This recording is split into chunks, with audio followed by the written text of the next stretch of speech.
Ընդհանուր առմամբ մենք տեսնում ենք, որ իշխանությունները, ինչքան նախընտրական քարոզարշավի վերջին օրերին գտնվում է իր վերջին ծղածկումների մեջ,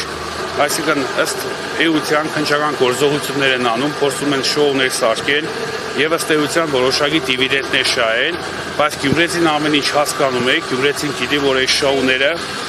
ընդհանրապես կազմակերպված են ուղղակի իշխանությունների կողմից, այսինքն քաղաքական հետապնդումների շարունակություն է սա ըստ էության, եւ իշխանությունը ուղղակի չի հասկանում, որ նմանատիպ շոուներ ինչքան կազմակերպեն, այդքան իրենց վարկանիշը ավելի է ընկնելու եւ գյումրեցի մարտի 30-ին ճիշտ ընտրություն իրականացնելու է։ Տեղեկացնեմ նաեւ, որ նախնական տեղեկություններ կան, որ պարոն Գրիգորյանի տանը եւ այս պահին կատարվում է խոզարկություն։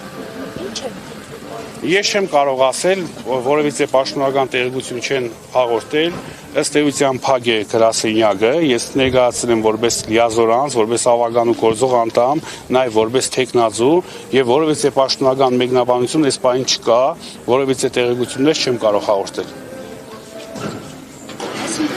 Քաղաքական հետապնդում է։ Միանշանակ քաղաքական հետապնդում է,